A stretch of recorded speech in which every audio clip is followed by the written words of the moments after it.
And welcome back to my channel, everybody. We are looking at India still.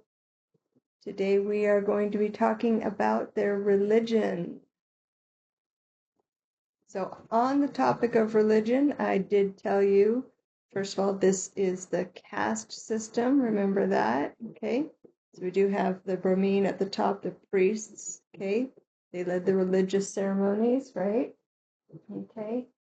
This is the highest ranking social class. Remember that? Okay. Now, I also told you that whatever caste or social level you were born into, that's where you stayed for life. Also mentioned that, yes, that's where you stayed for life, and you cannot get out of that. However, there is a way that you can get out, just not during life. And that's where religion comes into play. So this is what we're going to talk about today.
Okay, now that you've got that down, let's talk about how you move from one level in the caste system to the next.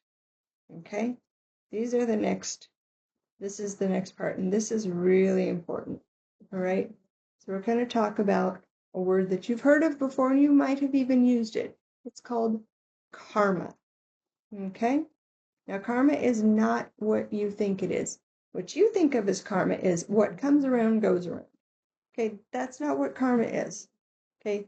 Karma is how your soul is reborn. Okay?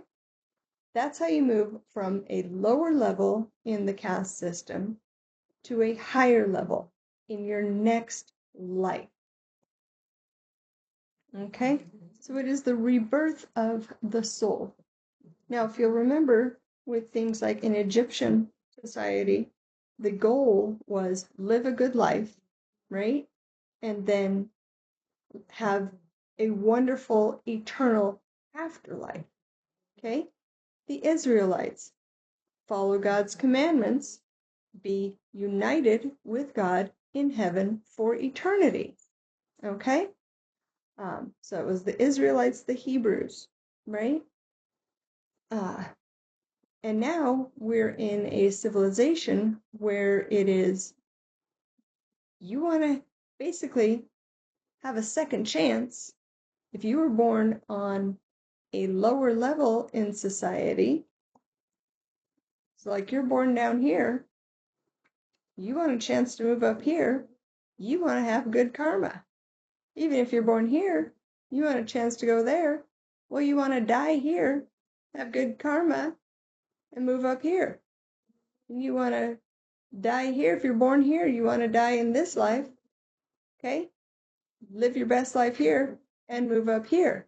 Why do you want to do this? Why do you want to die if you're born here? Why do you want to live a good life here so you can die and move up here?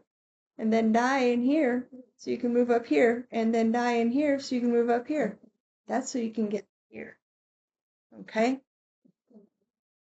Because you can't just die here and go up here. Okay? Now, of course, your question is, well, what's up here? Okay, so what's up there is Brahman. So just like with the Christian religion, the Israelite religion, the Hebrew religion, okay, everybody wants to eventually get all the way up and live in eternity, right? Want to be united with the Creator God. Okay, let me backtrack that. The Supreme God, the Supreme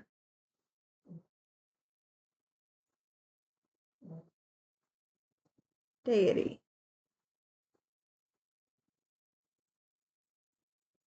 Okay, he is the Supreme Deity, right? He is the spiritual center of the universe. He's not the creator. The creator's a different one. Okay? So we have a Brahmin, is the priest. We have the Brahman, or we have Brahma, the deity of creation, okay, the creator. And then we have Brahman with the N here, the A and the N, okay? And that's the supreme deity, right? Confusing? Yes, I know. So Brahma is the creator, Brahmin is the priest, Brahman, the supreme deity. Okay? Don't confuse them. Okay. Now, how do you have good karma? That's the question. And Dharma is the answer. Okay? So, the idea is that you are to lead a perfect life.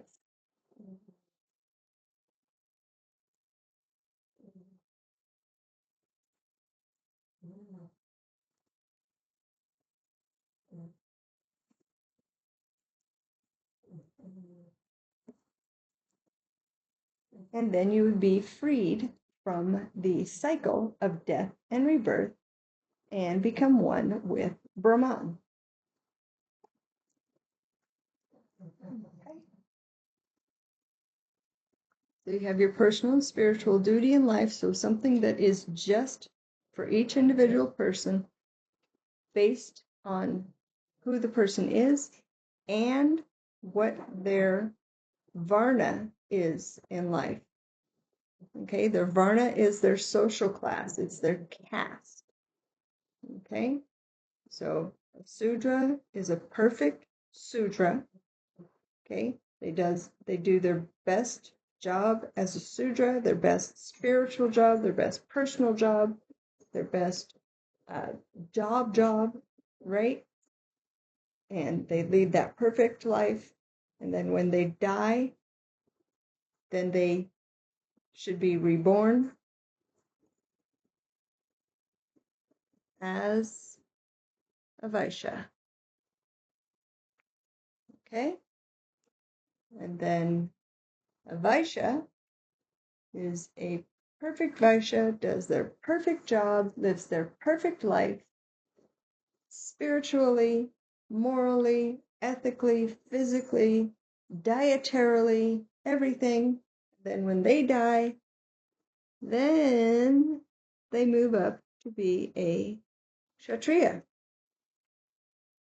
And only if a Kshatriya is a perfect Kshatriya, they're a great warrior or they're a great king, they live that perfect warrior life, king life.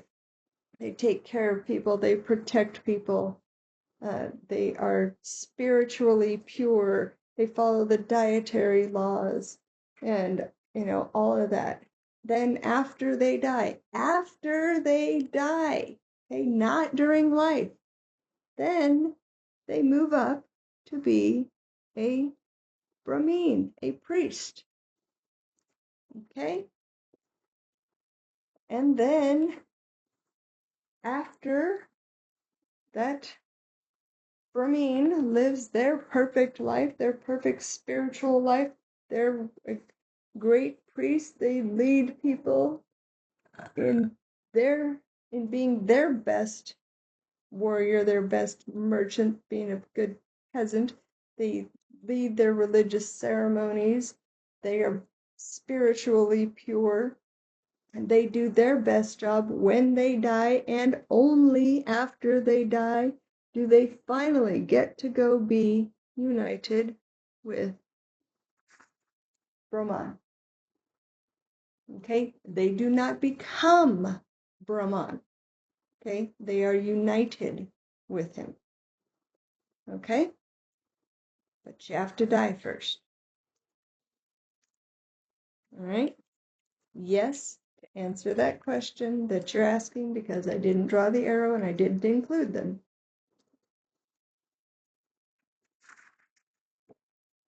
An outcast can become, after death,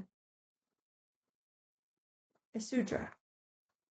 Okay? Even though they are not a member of the Varnas when they are alive, after they die, they can be reincarnated and have good karma and move up. Okay? So what we have here, this whole pyramid here, is the caste system. Okay? So this is representation of the caste system.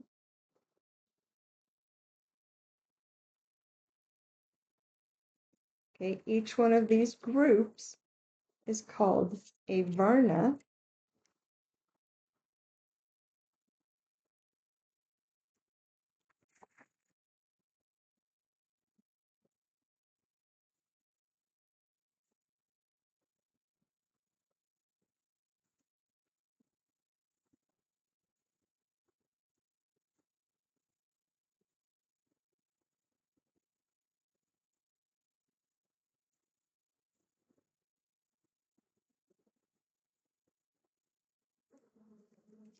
Okay, now, of course, you're going to have the question, well, if you don't do a good job in life, can you have bad karma? Well, yes, you absolutely can. Okay, if you don't follow the rules and do the right things, you can definitely have bad karma and you can go down. Okay, bad karma will take you down.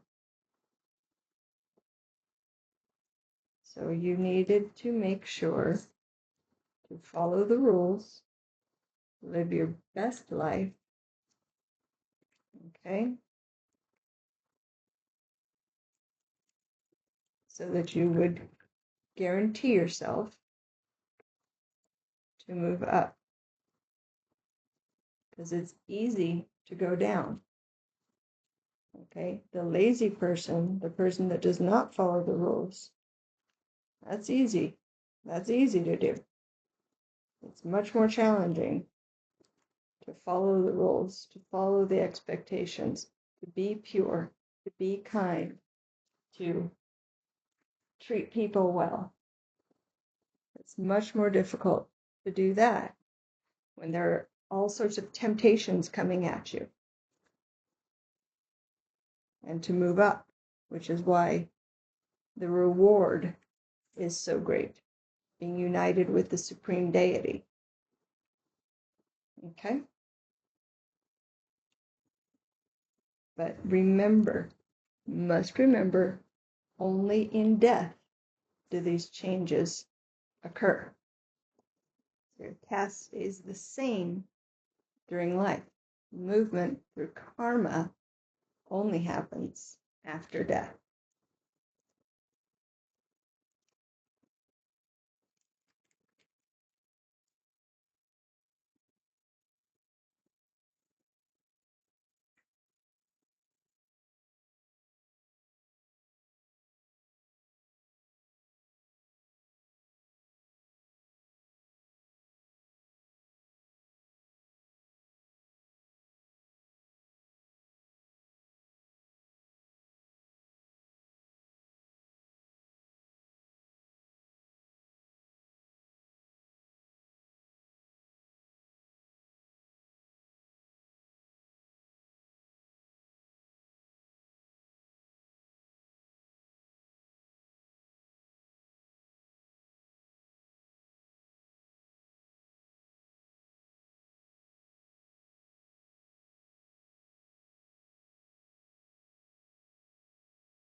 The idea of the Eightfold Path starts with the idea that life is full of suffering.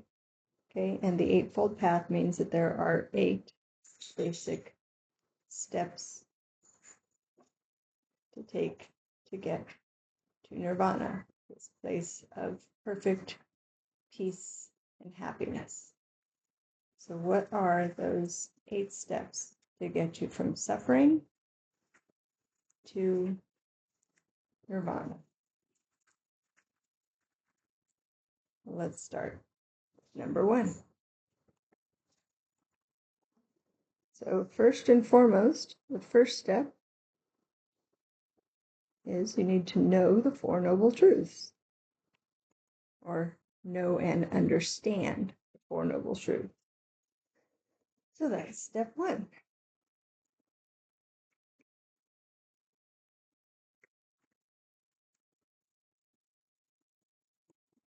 And next, step 2 is you have to give up worldly things and do not harm others.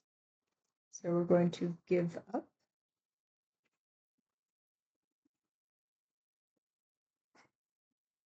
worldly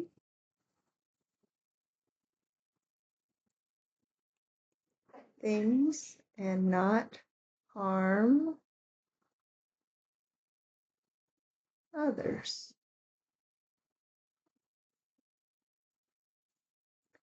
And that's step 2.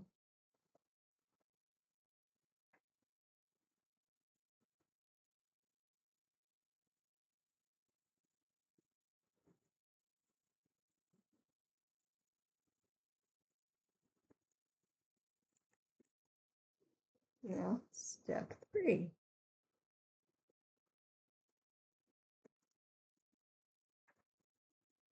We're going to tell the truth, do not gossip, and do not speak badly of others.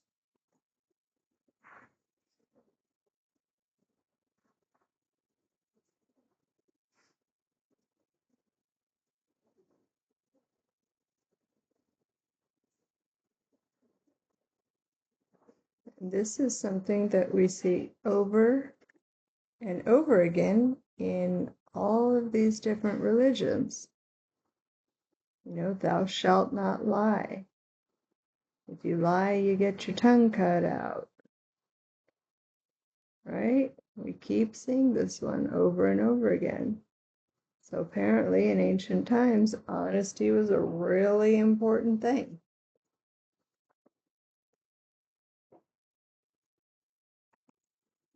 Something that's been valued for millennia, thousands of years.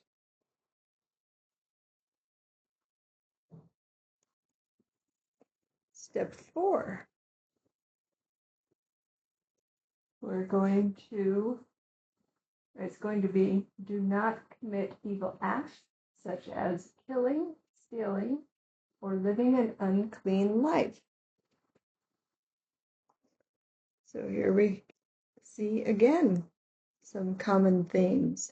Thou shalt not kill, thou shalt not steal, thou shalt not commit adultery, and this whole thing about suffering coming from desire is thou shalt not covet, coming from the 10 Commandments. You know, don't want things that belong to other people.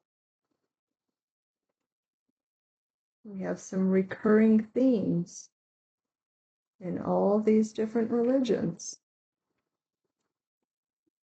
So these recurring themes: tell the truth, do not kill or steal,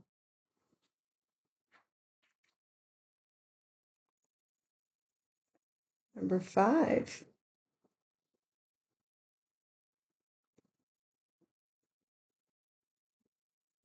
earn your living in a proper way.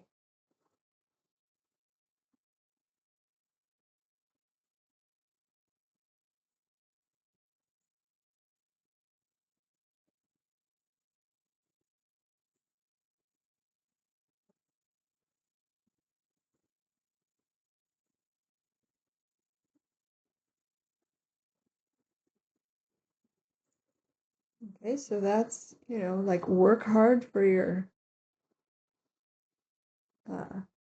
income. Don't be dishonest about it. Don't do fraud. Don't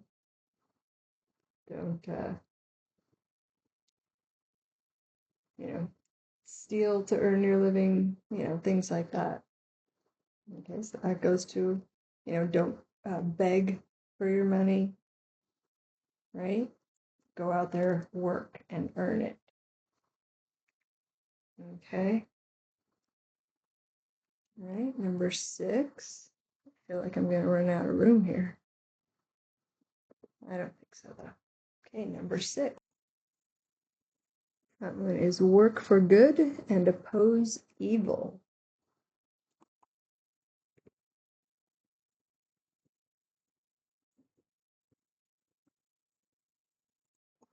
So that means do like good deeds, fight against bad things that happen in the world, help people. Emphasis on this one, fighting back against the evil in the world. Okay.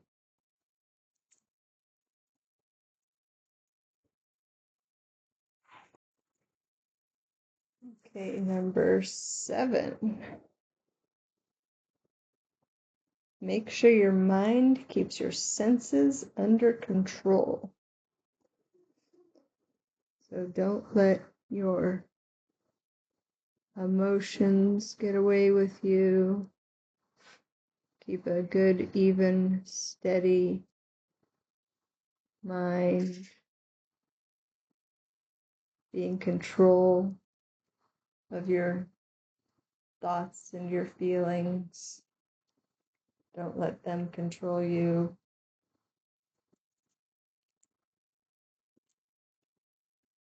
Mind over your senses.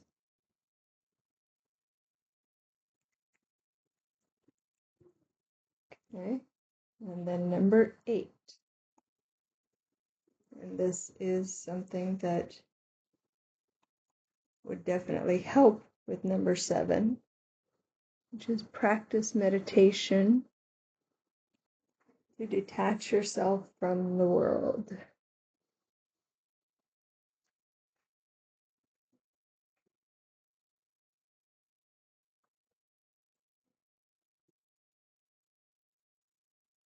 And that would be number 8. And then if you've completed all the steps, 1, 2, 3, 4, 5, 6, 7, 8, then you should be able to reach nirvana, a state of pure happiness, peace, and enlightenment.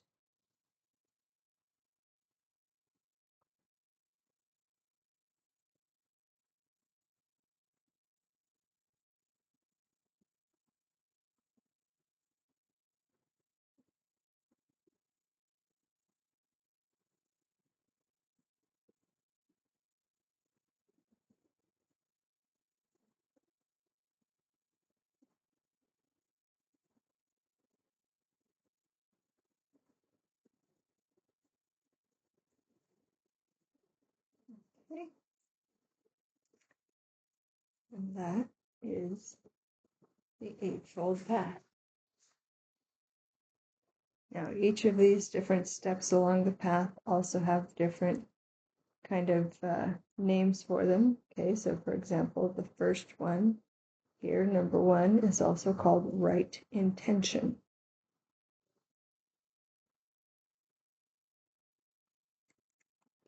Sorry, the first one is right understanding. I'm going to write them all out really quickly. So we're going to have right understanding, right intention, right speech, right action, right livelihood, right effort, right mindfulness, and right concentration. Okay, so we have right understanding,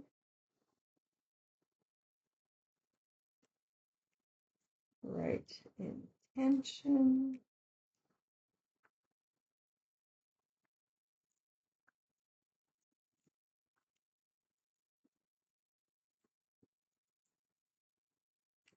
right speech,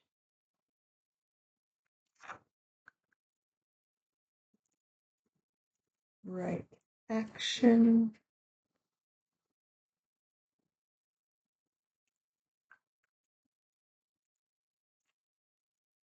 right livelihood,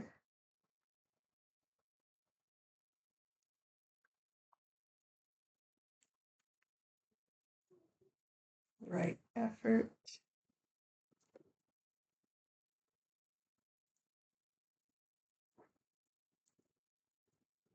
right mindfulness, and right concentration.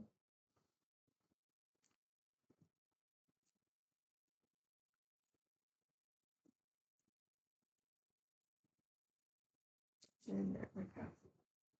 Okay, so that in a very large nutshell between the Eightfold Path and the Four Noble Truths make up the teachings of Buddhism, which later on split up into two different branches of Buddhism, which we'll get into later.